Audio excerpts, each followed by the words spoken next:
Melquisedec, entonces,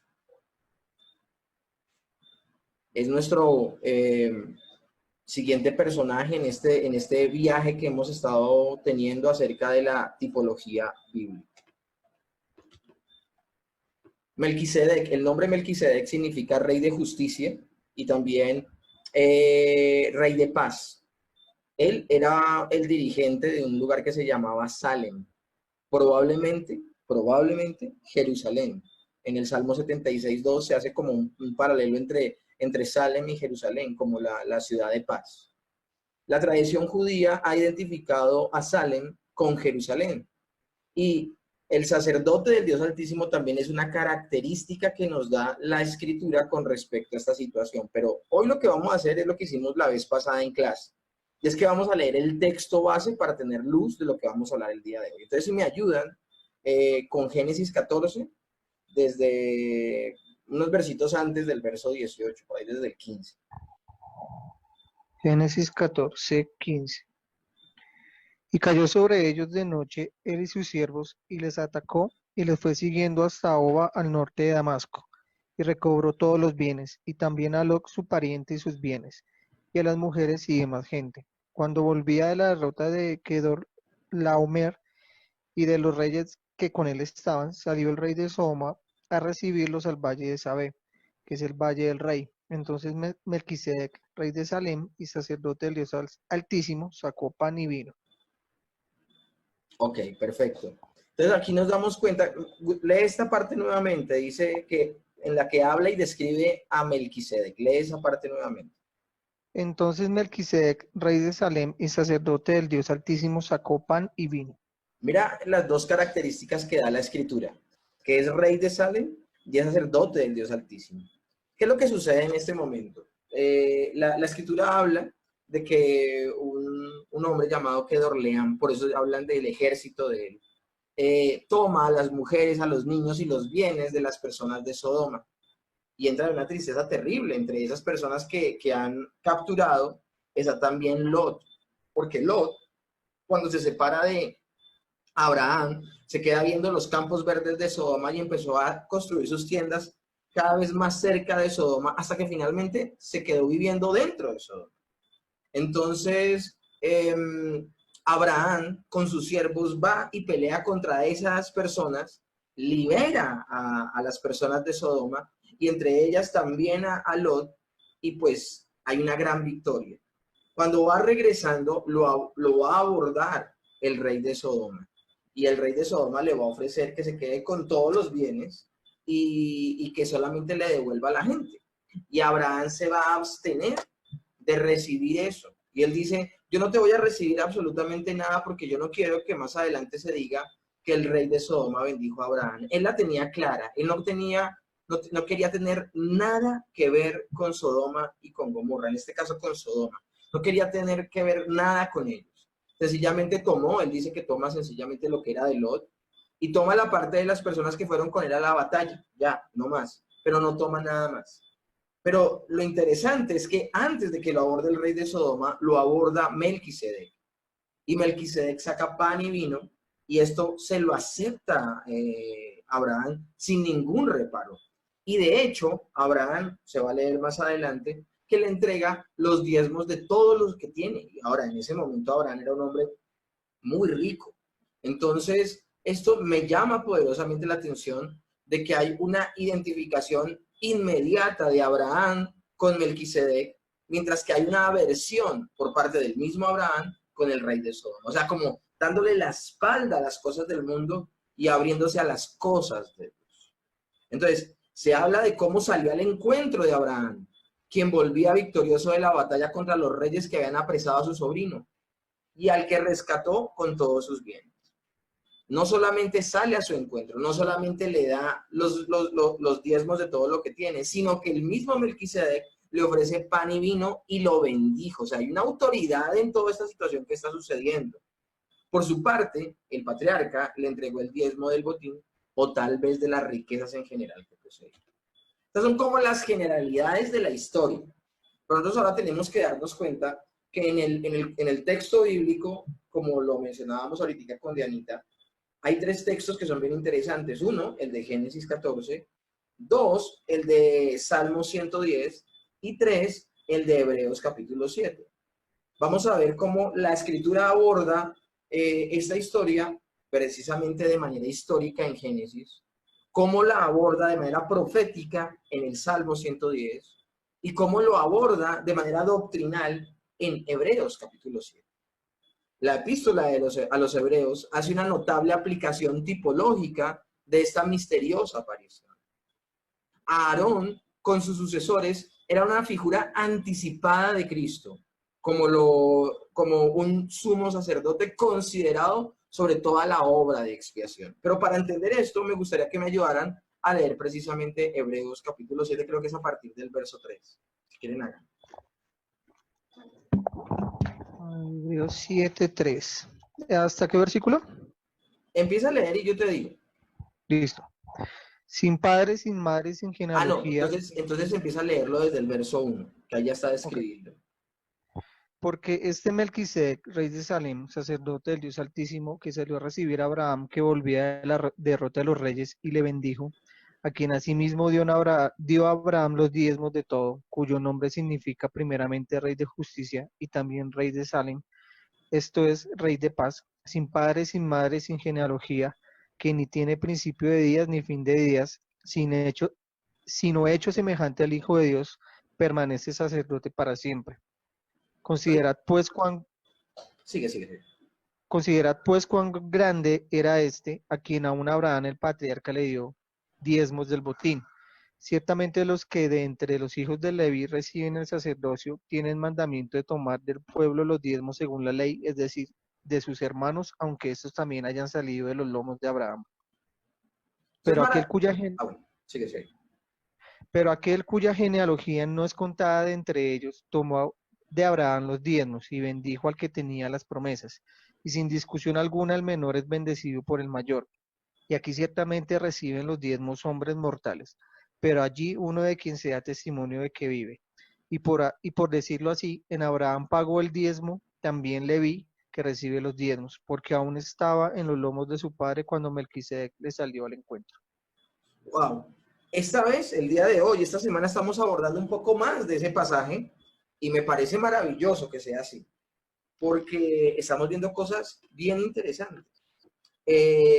Vuelvo y leo lo que dice acá. Aarón, con sus sucesores, eran una figura anticipada de Cristo, como nuestro sumo sacerdote, considerado sobre todo en su obra de expiación.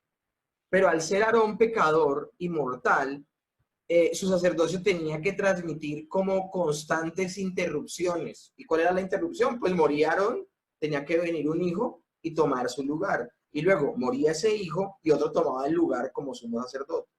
Por otra parte, era insuficiente porque no podía ofrecer más que un símbolo al hacer un sacrificio que representaba el gran sacrificio que era Jesús en la cruz. Y de ahí, por tal motivo, el Redentor del mundo, considerado en su resurrección un oficio perpetuo, tenía que ejercer un sacerdocio y un orden totalmente diferente, el de Melquisedec. Y aquí es donde quiero que entremos en materia. Yo por mucho tiempo, no sé si es el caso de ustedes, pero por mucho tiempo me hice la pregunta quién era ese Melquisedec, porque habla que no tiene principio ni fin de días, y todos los seres humanos tenemos un día de nacimiento y tenemos un día de morir. Y por esa razón, por esa manera en que lo mencionan las escrituras, que hoy lo vamos a desentrañar, nos vamos a dar cuenta si Melquisedec fue una aparición del Señor Jesucristo en la antigüedad, si es una teofanía, si es una cristofanía, ¿qué es? O si es una persona normal, común y corriente, un personaje histórico que sencillamente desentraña un símbolo o una tipología de nuestro Señor Jesucristo, que es el antitipo por excelencia. Eso es lo que vamos a estar desentrañando el día de hoy. Lo primero que desentrañamos es que estamos hablando de que el sacerdocio de Melquisedec no tiene que ver en absoluto nada con el sacerdocio de Aarón. Nosotros siempre pensamos que en la única línea sacerdotal que ha habido es la de Aarón. Y si es así, entonces tendríamos problemas porque el Señor Jesús habría heredado, pues tendría que hacer parte para ser sacerdote, tendría que ser parte de la tribu de Aarón. sea, y lo tremendo de la tribu de Leví, perdón, a la cual pertenecía Aarón. Y ahí hay un problema, porque las escrituras hablan acerca de que el Mesías tenía que venir de la tribu de Judá. Entonces, en su papel sacerdotal por ahí había problemas. Pero también nos damos cuenta que la tribu de Leví, con su papel sacerdotal y en particular toda la estirpe de hijos de Aarón que heredaron el sumo sacerdocio, sencillamente era un sacerdocio mortal, un sacerdocio que estaba limitado por la muerte, por lo simbólico y por lo que es la sombra y no la sustancia de la promesa. Entonces, por esa razón, es tan importante que se hable, por ejemplo, en el Salmo que vamos a leer más adelante, el Salmo 110, que el Señor Jesucristo es sacerdote para siempre, según el orden de Melquisedec, no según el orden de Aarón, que tenía limitantes. Entonces, esto es como una radiografía general, porque vamos a estar entrando y desentrañando esto que está maravilloso. Este personaje tan enigmático, que todavía no les he dicho si es histórico o si es una teofanía, y de gran resonancia, aparece también mencionado en el Salmo 110, en el verso 4 en particular, que me gustaría que me ayudaran a leerlo, donde se compara a Melquisedec con el rey que debe reinar en Sión. Cuando se escribe el Salmo 110 por parte del rey David, recuerden que todavía no ha venido el Mesías. Entonces está comparando, es un salmo mesiánico que está comparando a Melquisedec con el que va a venir, con el Mesías. Entonces, si quieren, ayúdenme a leer. El 4 solamente, ¿sí? Sí, solo el 4. Juró Jehová, y no se arrepentirá. Tú eres sacerdote para siempre, según el orden de Melquisedec. Entonces, una de las características que iba a tener el Mesías era que su reino no iba a tener fin. Tanto los reyes como los sacerdotes tenían un momento de finalizado su ministerio. Y ese momento de finalizado el ministerio, tanto de los sacerdotes como de los reyes, ¿cuál era? El día de su muerte. Si se habla de que el Mesías iba a ser según el orden de Melquisedec, de que no iba a tener fin su reinado y su sacerdocio en particular con este maravilloso versículo, tú eres sacerdote para siempre según el orden de Melquisedec, está hablando que el Mesías no iba a cargar con el lastre de las consecuencias del pecado. ¿Y cuál es el lastre de las consecuencias del pecado? La muerte. Entonces, es interesantísimo esto. Vamos a hablar de algo que dice el doctor José Grau, un español teólogo maravilloso, que dice acerca de Hebreos 7, del 1 al 10. Esto lo dice en las notas diarias de la Unión Bíblica. Y él escribía lo siguiente: nos va a dar luz muchas cosas. Muchas cosas tienen un sustento bíblico, otras sencillamente son estudios de posgrados y de tesis que hacen las personas que estudian cristología y donde toman en cuenta la tradición oral judía y que no tienen respaldo escritural. Pero tranquilos que yo les voy a decir qué tiene respaldo escritural y qué no. Y con qué propósito tal vez el Señor dio poca información en el caso de Melquisedec. Él dice, Melquisedec sería uno de los descendientes de Jafet, que había conservado la verdadera religión primitiva que se estaba olvidando y pervirtiendo entre los demás pueblos. Acuérdense que Jafet es el tercer hijo de Noé. Él tuvo a Sem, a Cam y a Jafet. Cam es el que lo ve desnudo y recibe una gran maldición su hijo Canaán, que es de donde vienen los cananeos. Pero se cree que la tribu de Jafet, o de Jafet, como lo queramos llamar, ellos perseveraron en la fe del Dios de los cielos. Como cabeza, Melquisedec, de una pequeña tribu de Jafet, cumplía la función sacerdotal, así como la de gobierno. Es decir, que en Melquisedec se unen ambas labores. Él era rey y sacerdote al mismo tiempo. Eso lo podemos leer en Génesis, capítulo 14, verso 18 al 19, el que recién acabamos de leer. Él habla que tenía dos papeles, rey de Salem y sacerdote. Esto no lo vemos en ninguna otra persona del Antiguo Testamento. La única persona que recibió el derecho de ser rey y sacerdote, que luego lo vemos en el Nuevo Testamento, es nuestro Señor Jesucristo, pero luego más adelante vamos a hablar con detalle al respecto. Sigue diciendo el doctor Grau, ¿cómo interpretar el versículo 3? que habla de que no tiene principio de días ni fin de días, ¿está hablando de una teofanía? ¿Está hablando de una cristofanía? ¿O está hablando de un ser humano? Pues les tengo noticias. Melquisedec fue un ser humano. Es un personaje histórico. Es decir, él tuvo un papá y tuvo una mamá. Él tiene una genealogía. Es decir, él tiene descendientes, pero también tiene antes de él ascendientes. Él tiene una descendencia, un principio de días y un fin de vida. Como todos los seres humanos, Melquisedec nació y murió. Pero atípicamente, y lo digo atípicamente porque siempre que se habla de un personaje en las escrituras, siempre se habla de dónde salió. Y si no se habla de dónde salió el personaje, también tiene un propósito ese silencio por parte de la escritura. Por ejemplo, otro personaje que vemos que aparece de la nada y también desaparece inmediatamente en un corto lapso de tiempo es el profeta Elías. El profeta Elías aparece y empieza a profetizar y luego es arrebatado por el Señor con un propósito, mostrando la actitud peregrina que debe tener un siervo del Señor. Entonces, en el caso de Melquisedec, el hecho de que no haya una genealogía que lo respalde, que la escritura no nos deje ver de dónde sale él, tiene un propósito y es para que él cumpla la función de ser tipo de Cristo.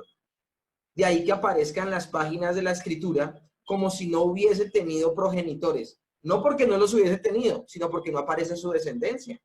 Si aparece hasta la descendencia del mismo Señor Jesucristo. Imagínense lo importante que era para los judíos el árbol genealógico. De hecho, eso era lo que le iba a dar derecho al Señor Jesucristo y completamente, bueno, más que derecho, era un acto como de transparencia del mismo Señor Jesús, poder demostrar de dónde había salido. Por eso la genealogía que aparece en Mateo capítulo 1 y que aparece en Lucas. Una de ellas es la genealogía de José, otra es la genealogía de María, ambos genealogías de la tribu de Judá que demuestran y ratifican que el Señor Jesús era digno del trono de David. En el caso de Melquisedec no aparece una genealogía. Y eso es lo que lo hace perfecto para ser un tipo de Jesucristo. Ahora, recordemos que los comportamientos, actitudes, situaciones en las que estuvieron envueltas estos personajes históricos que tipifican a Cristo, sencillamente muestran características que la sustancia real se ve en el Señor Jesús. Entonces es perfecto. Perfecta la situación en la que se encuentra Melquisedec. Por no saber de dónde salió, podemos hablar de que es un personaje que aparece en la escritura como que no tiene ni principio ni fin de días, pero no quiere decir que él sea un espectro, que sea una teofanía, que sea una cristofanía o que sea un ser que siempre existió y que nunca murió. Entonces hay que tenerlo en cuenta.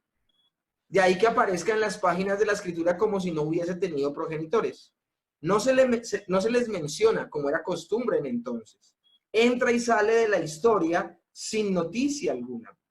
Y precisamente esta ambigüedad es precisamente lo que lo hace idóneo para ser tipo del Señor Jesucristo. Ahora, Grau concluye diciendo algo. Nuevamente nos hallamos ante un texto que afirma sin ningún reparo, sin ningún problema, la divinidad de Jesucristo. Hebreos capítulo 7 aborda la comparación con Melquisedec, pero a quien compara con Melquisedec es al Señor Jesús y trata al Señor Jesús como Dios. Entonces Hebreos capítulo 7, sin reparo, sin pena, sin diplomacia, habla de que Jesús es el Cristo, de que Jesús es Dios. Pues si Melquisedec tenía que ser como tipo semejante al Hijo de Dios, y de ello se deduce que Jesucristo es el mismo ayer, hoy y por los siglos, sin principio de días ni fin de días, y es eterno, pues en los términos que habla Hebreos de nuestro Señor Jesús, está hablando que Jesús no solo es el Cristo, sino que el Cristo es Dios.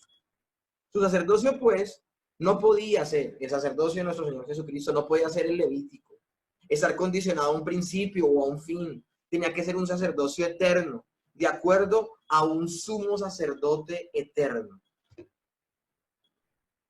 ¿Quién era entonces históricamente este extraño rey de Salem y sacerdote del Dios Altísimo?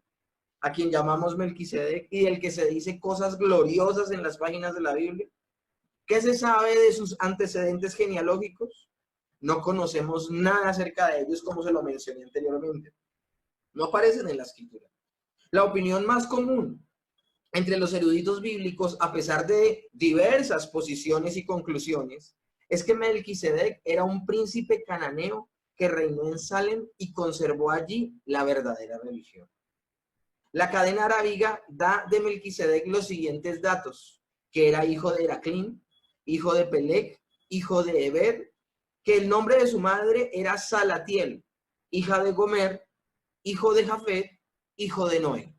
Aquí acabamos de hacer, con esta información que nos brinda la cadena arábiga, ustedes verán que es la cadena arábiga, hablamos de tradición de aquella época. Estamos hablando de adelante para atrás, desde que nace Melquisedec hasta que lo conectan directamente con Noé. Pero esta cadena genealógica, esta hipotética cadena genealógica, citada por Matthew Henry en su comentario del Pentateuco, carece de una base escritural. Entonces sí, tenemos esta información, la encontramos en el comentario bíblico de Matthew Henry de Deuteronomio, pero no tiene un apoyo escritural. ¿Y por qué no tiene un apoyo escritural? Porque la Biblia no está interesada en darnos información de dónde salió Melquisedec. ¿Por qué razón? Porque es precisamente lo que lo hace un personaje excelente para compararlo con el Señor Jesucristo. Porque necesitamos no saber de dónde salió, ni qué sucedió con él. Porque tampoco la Escritura nos habla de qué pasó con él, de qué edad murió, si fue arrebatado, si no sé qué. Nada se sabe de él. Entonces, esa información, ahora, si hubiese sido arrebatado, eso es una hipérbole de parte mía, si hubiese sido arrebatado, la Escritura lo diría. Pero bueno, no lo dice. ¿Por qué razón? ¿Por qué razón esa escasez de información? Precisamente. Deberíamos procurar y hacerlo. ¿Aló? ¿Quién se conectó? Ah, Olga. Olguita, te cuento que todavía no estamos en clase. Ah, gracias. Ya se desconectó. Entonces me llama la atención que es precisamente esa escasez de información la que nos permite comparar bíblicamente, tipológicamente, a Melquisedec con nuestro Señor Jesucristo. Ahora, Melquisedec y su tipología mesiánica. Yo les voy a pedir un favor si me ayudan con algo, mis hermanos. Si quiere Dianita o Julio, ayúdenme a escribir en el WhatsApp de Teología Sistemática de que estamos dando la clase de tipología, porque, o sea, dando explicaciones de lo que estamos haciendo, para que no se conecten los de Teología Sistemática todavía, sino hasta las 7:30. ¿Les parece? Les agradezco. Listo, ya Dianita va a escribir ahí en el grupo. Ok, sí, que estamos en una clase diferente y que a las 7:30 se conecten los de Teología Sistemática. Perfecto. Melquisedec y su tipología mesiánica. Toda su historia se encierra solamente en 3 porciones de la Escritura, en las que nos presentan estos 3 distintos aspectos. Ya se los nombré al principio de la clase. Un aspecto histórico, un aspecto profético y un aspecto doctrinal. Y lo que vamos a hacer hoy muy juiciosamente, precisamente, es ver estos 3 aspectos. El aspecto histórico, Génesis 14, que ya lo leímos del 17 al 24. Abraham, después de derrotar a los reyes que habían llevado cautivo a su sobrino Lot y a los suyos, en el camino se encuentra frente a frente con Melquisedec, quien en su calidad de rey ofrece al patriarca pan y vino, en su calidad de rey. Sin duda un refrigerio para él y sus soldados que estarían exhaustos por la batalla. Y en su calidad de sacerdote, lo bendijo invocando al Dios Altísimo, atribuyéndole a él la victoria sobre aquellos reyes. Entonces miren cómo la labor de Melquisedec es tanto de rey como de sacerdote en su encuentro con Abraham.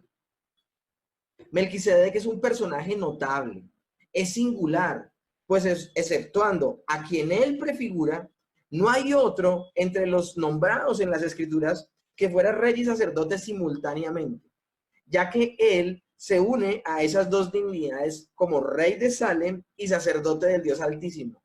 Y solo hay uno en las Escrituras que posea intrínsecamente esas 2 labores, y es el Señor Jesucristo. Ahora, quiero ser categórico, nadie en absoluto. De hecho, la Escritura nos habla de que David, por ejemplo, que era rey, en algunos momentos cumplió un papel profético. De hecho, al escribir salmos, como el salmo que estamos viendo el día de hoy, el Salmo 110, que son salmos que hablan de Cristo, Dios lo usó no solamente como rey, sino como profeta. Pero no vemos en absoluto en David un comportamiento sacerdotal. De hecho, las escrituras hablan de un rey que, como lo describe la escritura, en ese momento no me acuerdo el nombre, pero como lo describe la escritura, fue un rey que amó y temió a Dios. Pero en el ocaso de su vida, ya siendo ya muy adulto, no sé qué se le pasó por la cabeza al hombre y sin permiso de los sacerdotes se metió. Ahora, los sacerdotes no le habrían dado permiso, sino quitando a los sacerdotes del medio, se metió al lugar santo y quemó incienso. Y dice la Biblia que cuando él hizo eso, enseguida le brotó lepra en la frente. Y finalmente él muere leproso de pies a cabeza, blanco como la nieve, dice la escritura. ¿Por qué razón? Porque quiso atribuirse un cargo que no era de él. Él había sido llamado a ser rey, no a ser sacerdote. Entonces miren la escritura, cómo es de enfática con esto. De hecho, ¿cuál fue el pecado tan terrible que cometió, uno de los dos pecados tan terribles que cometió el rey Saúl? Él cometió dos situaciones terribles que lo llevaron a ser desechado por el Señor. La primera de ellas es que ofrece sacrificio. No espera al profeta, que en ese momento era el que ejercía también la labor sacerdotal, que era Samuel, y él mismo ofrece sacrificio, algo que desagrada completamente a Dios. Y finalmente, pues, desobedece y no mata a un rey que tenía que matar y a lo mejor del ganado que se lo queda, y pues es desechado por rebelde y por hacer siempre lo que le pasa, lo que quería. Entonces son dos ejemplos donde vemos cómo el Señor tiene un celo tremendo por los papeles. Él llama a personas a ser sacerdotes y llama a personas a ser reyes, pero no hay ningún personaje en las escrituras que cumpla esos dos aspectos de rey y de sacerdote. El único que vemos que aparece en las escrituras de manera atípica es Melquisedec. Y esto es maravilloso, y por eso también es otro elemento que se le suma. No solo el de su genealogía que ignoramos, sino ahora su doble papel para compararlo con el Señor Jesucristo. El autor de la epístola a los Hebreos, al mencionar el incidente registrado en Génesis 14, inspirado por el Espíritu Santo, declara que Melquisedec no tiene ni principio ni fin de días y que permanece para siempre como sacerdote. Sus dos labores son para siempre. Aunque algunos intérpretes han llegado a pensar que es una aparición o una teofanía, es decir, una manifestación sensible de Dios en la forma del ángel de Jehová, cabe notar, sin embargo, que esta presencia de Melquisedec ante Abraham es muy distinta a todo lo que hay en la escritura cuando se nombra acerca del ángel de Jehová. De hecho, en lo que escribimos, en lo que leemos de Génesis y de Hebreos, habla de que Melquisedec es hecho semejante al Hijo de Dios. Y esta frase, este concepto, semejante al Hijo de Dios, excluye este concepto de cristofanía, ya que alguien no se puede parecer a sí mismo. O sea, uno dice, no, es la segunda persona de la Trinidad. No, es el Hijo de Dios. La Escritura puede decirlo así puntualmente. Pero cuando la Escritura dice que es semejante al Hijo de Dios, está hablando de que es parecido o que lo representa, mas no que lo es. Lo que tenemos entonces que afirmar de este misterioso personaje es lo que leemos de él en las Escrituras y nada más. Solo nos podemos quedar. Ahora, es algo que debemos hacer no solo con Melquisedec, que nosotros debemos hacer con toda la Escritura. Nosotros debemos guardar silencio donde la Escritura guarda silencio y debemos explicar lo que la Escritura explica, ¿ok? Aparece en un momento en las páginas de la historia bíblica, llevando un nombre y títulos muy significativos, revestido de una autoridad tal que el mismo Abraham, que es el padre de la fe, se apresura a recibir tanto su bendición como su provisión, y asimismo él le entrega los diezmos. El sacerdocio de Aarón se basaba precisamente en una genealogía, y en unas condiciones materiales y temporales bien determinadas. Pero todo esto falta en el caso de Melquisedec. Miren, para ser un sacerdote según el orden de Aarón, tenían que demostrar que eran de la tribu de Leví y que eran personas de verdad que podían ejercer el sacerdocio al interior de la casa de Dios. O sea, era importantísimo ¿qué? Era importantísimo los papeles de las genealogías. Miren, al día de hoy una persona se encuentra con Mateo capítulo 1 y le da una locha a leer Mateo capítulo 1. La gente lee los capítulos 4, 5 de Génesis, donde empiezan a hablar de todas las genealogías de Adán y de Caín, y qué pereza. Empiezan a leer el libro de Reyes, de Segunda de Samuel, creo que es, de Crónicas. No, son los libros de Reyes y de Crónicas, esos dos libros en particular. Y empiezan a hablar de las genealogías, de las genealogías, de las genealogías, y la gente se aburre. Pero es que eran tan importantes las genealogías en esa época, porque eran las que permitían demostrar si una persona era de tal tribu. Podían demostrar que era digna o al trono para ser rey, o digna de ser parte del sacerdocio y de la tribu, y por ser de la tribu de Leví, servir como candidato a ser sacerdote o sumo sacerdote. En el caso de Melquisedec, se ignora tal genealogía, y la ignorancia de tal genealogía es lo que lo compara directamente con el Señor Jesucristo. Entonces, la ausencia de estas condiciones de sacerdocio temporal son las que hacen tan significativo el sacerdocio de Melquisedec. Podemos hallar el hondo significado de un sacerdocio que perdura por siempre, jamás. De esa estirpe tenía que ser el sacerdocio del Señor Jesucristo. Uno que no terminaría nunca. El hecho entonces de que Abraham reciba la bendición del sacerdote del Dios Altísimo y le ofrezca los diezmos, está indicando la superioridad. Ahorita ustedes leían algo que me llamaba poderosamente la atención de Hebreos capítulo 7.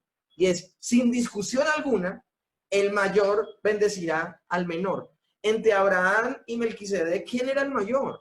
El mayor era Melquisedec. Y por eso Abraham se sujeta y se deja ser ministrado por Melquisedec. Melquisedec tiene autoridad sobre el patriarca, que representaba los propósitos especiales de Dios para con Israel. Dios iba a levantar a su pueblo de Abraham, y Abraham se sujeta a Melquisedec. Y su superioridad también, no solamente como patriarca, porque él es rey, Melquisedec es rey, y él se sujeta como rey a Melquisedec. Abraham se sujeta como rey a Melquisedec, pero también su superioridad sacerdotal sobre el orden levítico que habría de surgir más tarde. Porque acuérdense que aún Leví venía de Abraham. Y siempre los hijos se van a sujetar al padre. Entonces, Abraham no podría estar sujeto a un sacerdocio levítico porque es un sacerdocio posterior a él. Él tenía que sujetarse a un sacerdocio que hubiese surgido mucho antes de él. Y por eso Melquisedec se convierte en este personaje por excelencia que compara a Cristo.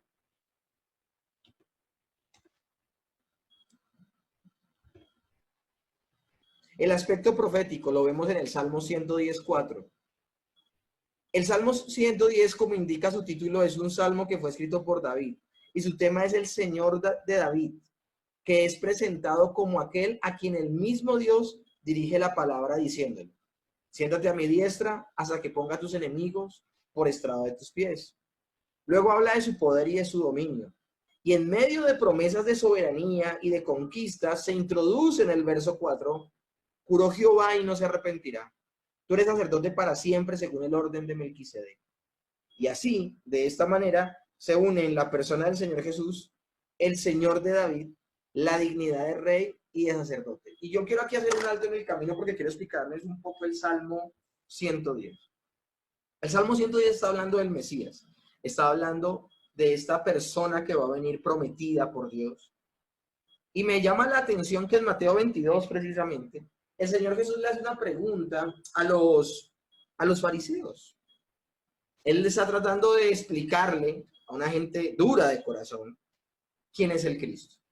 Entonces, Él les dice, el Cristo es hijo de David. Dicen, claro que sí. Y Él dice, bueno, y si el Cristo, el que ha de venir, es hijo de David, ¿por qué David le llama Señor? Lo mismo que les estoy diciendo con Abraham. Abraham no se podía sujetar al sacerdocio levítico porque iba a ser posterior a él y lo iba a ejercer un hijo suyo.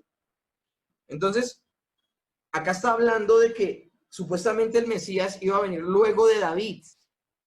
Y entonces el Señor Jesús le está preguntando a los fariseos, ¿quién es mayor? ¿David o el Mesías? Y ellos dicen, absolutamente David. Y él dice, bueno, ¿y por qué entonces David llama al Mesías Señor? El Salmo 110 comienza diciendo, dijo el Señor a mi Señor, siéntate a mi diestra hasta que ponga a tus enemigos por estrado de tus pies. Y el Señor Jesús les hace una pregunta que los deja locos y les dice, bueno, ¿y por qué lo llama Señor si es mayor? Es lo que está demostrando con estas preguntas que finalmente ni le pueden contestar, ellos se vuelven un 8, no entienden el Salmo. Esos salmos son imposibles de entender sin la ayuda del Espíritu Santo, sin la explicación de nuestro Señor Jesucristo. Este salmo sencillamente está dejando ver algo, y es que el Cristo habría existido desde la eternidad hasta la eternidad. Estaba precisamente demostrando ese salmo la eternidad del que había de venir. Está demostrando que es Dios. Entonces, por esa razón, a David no se le sujeta a su hijo. Aunque la Escritura diga que un hijo de David vendrá, segunda de Samuel capítulo 7, es donde Natán le hace la promesa de parte de Dios a David y le dice, un hijo tuyo tendrá un reino que no tendrá fin. Se sentará uno de tus hijos cuyo reinado no tendrá fin. La promesa de segunda de Samuel capítulo 7 no está hablando de Salomón. La promesa de segunda de Samuel capítulo 7 está hablando del Mesías, porque aún el reinado de Salomón tuvo un final. Y toda esta información unida nos deja ver maravillosamente que Jesús tenía que ser parte, hablando a nivel sacerdotal, no de rey, hablando a nivel sacerdotal, tenía que ser de otra estirpe y no la de Leví. Sacerdotes que terminaba su servicio y su ministerio al Señor cuando morían. El ministerio sacerdotal del Señor Jesucristo no termina porque Él no muere. Esto es lo maravilloso. Siguiendo con el aspecto profético, que el contenido de este salmo es eminentemente mesiánico, no nos cabe la menor duda, por cuanto por el Espíritu Santo nos lo hace saber en el Nuevo Testamento en repetidas ocasiones, citas tomadas de dicho salmo que identifican a Cristo con el personaje señalado en esta profecía. En Marcos capítulo 12, en Lucas, la misma aplicación hace el apóstol Pedro en su primer discurso pronunciado el día de Pentecostés en Hechos capítulo 2. Y esta profecía en la que confiaban los judíos, puesto que algunos de ellos creían que iba a cumplirse en el mismo tiempo en el que el Cristo prometía nacer en Belén. Y es aquí donde ellos de pronto como que se equivocan. Ellos pensaban que la profecía total del Señor Jesucristo como rey, como conquistador, se iba a cumplir cuando Él viniera. Pero antes de hablar de este tema, quiero hablarles, miren, esta es la muestra de que había judíos que estaban esperando que viniera el Señor, que viniera el Mesías. Hay gente que dice, no, los judíos no estaban esperando al Mesías. Claro que sí. Notemos las palabras del anciano Simeón y de Ana la profetisa en el Evangelio de Lucas cuando llevan al niño al templo a presentarlo, a circuncidarlo. Y miren lo que pasa. Miren lo que dice Simeón. Porque han visto mis ojos tu salvación. Y el Señor se le había aparecido a Simeón y le había dicho, por el Espíritu Santo, perdón, le había dicho que él no iba a morir hasta ver el Salvador de Israel. También el testimonio sobre la misma profetisa Ana. Y hablando del niño y a todos los que esperaban la redención de Jerusalén. Ana, luego de ver al niño, sale y le dice a todo el mundo en el templo que ha nacido el Mesías. Es una cosa maravillosa. ¿Que los judíos no esperaban al Mesías? Claro que sí. Y lo esperaban en el mismo tiempo en que nació el Señor Jesucristo.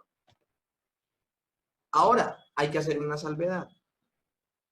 Ellos esperaban que el Mesías se manifestara como Rey de justicia, que viniera y tomara a la nación de Israel y los liberara del yugo romano. Pues que no podemos perder de vista que Melquisedec también nos permite ver dos facetas del Mesías, porque dice que él era Melquisedec, rey de Salem, que significa rey de justicia y rey de paz. Eso lo vemos también en Hebreos capítulo 7 del 1 al 2. Esta esperanza puesta de manifiesto por los judíos de aquella época expresaba la creencia por parte de algunos de ellos de que en aquellos días aparecería el Salvador para poder librar al pueblo hebreo del dominio de sus opresores y establecer un reino de justicia y de paz. Pero nosotros que ya vemos la historia completa, sabemos lo que ocurrió cuando el Señor Jesucristo se manifestó. Él no cumplió lo predicho acerca de ser rey y establecer su reino aquí en la tierra y ahora. En vez de aclamarle y reconocerle como Mesías y prometido, los líderes del pueblo hebreo le entregaban al poder de Roma para que fuese crucificado.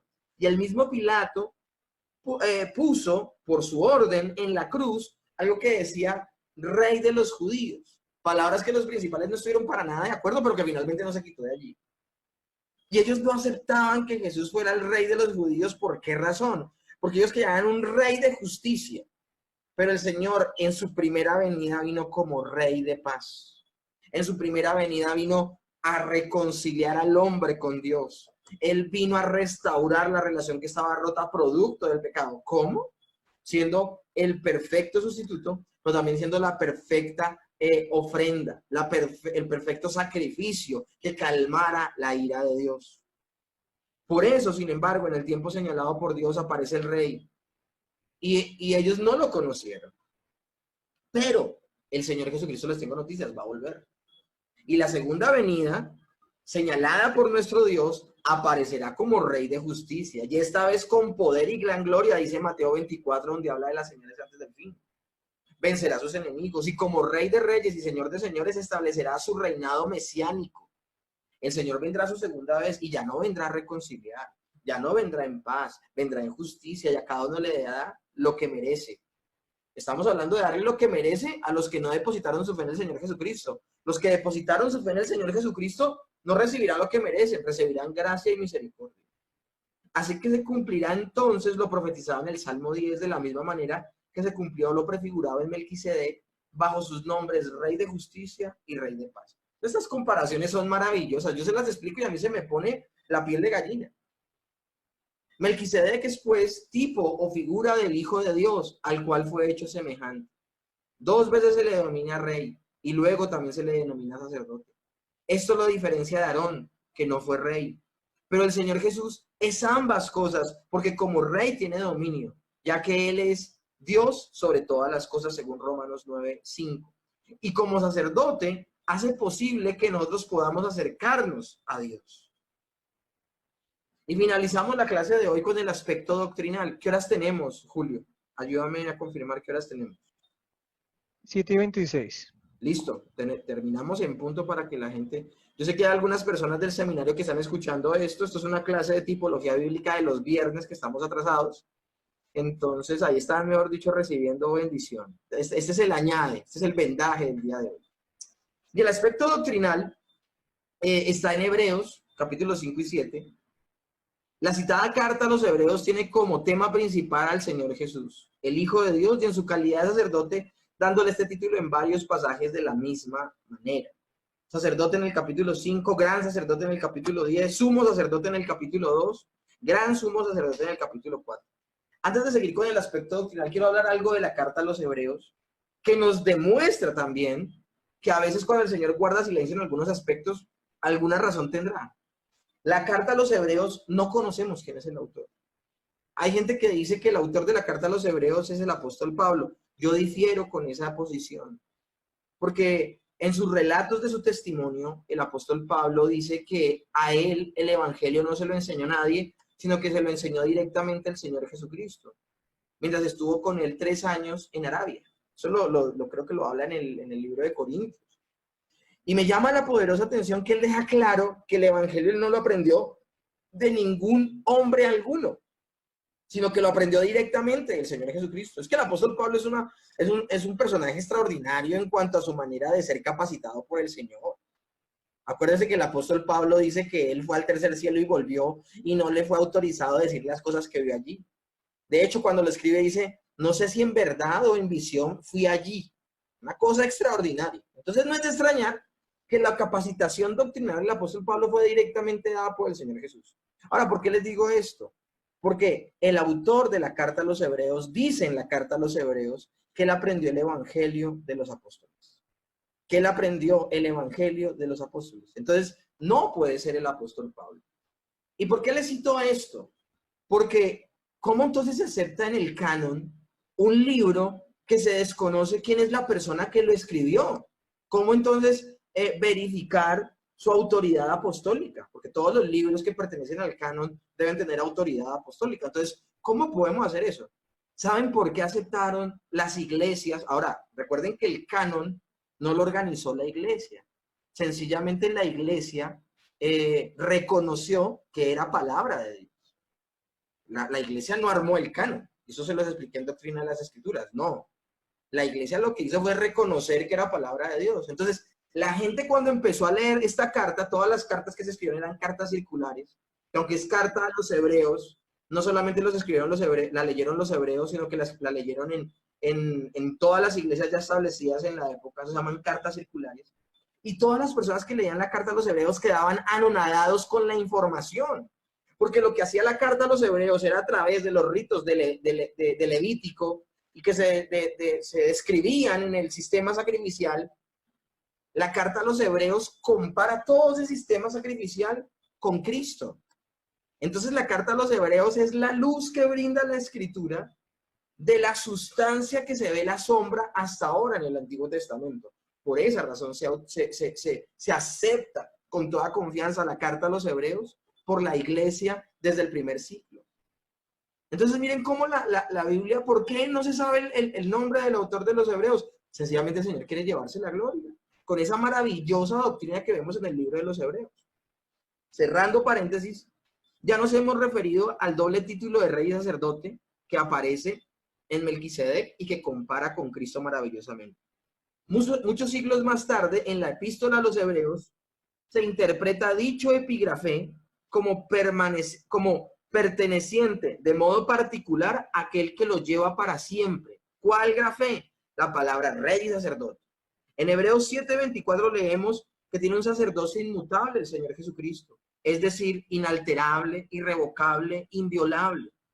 Este título pertenece al Señor Jesús a perpetuidad y de manera exclusiva, porque Él no puede morir jamás, pues es quien vive para siempre.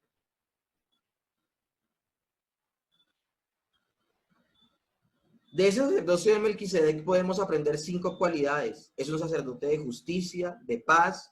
Regio significa que es con una autoridad también de rey. Es un sacerdote personal y es un sacerdote eterno. Y estas características singulares de Melquisedec no eran propias del sacerdocio levítico, pero tenían que ser características de aquel que fuera comparado con el Señor Jesucristo.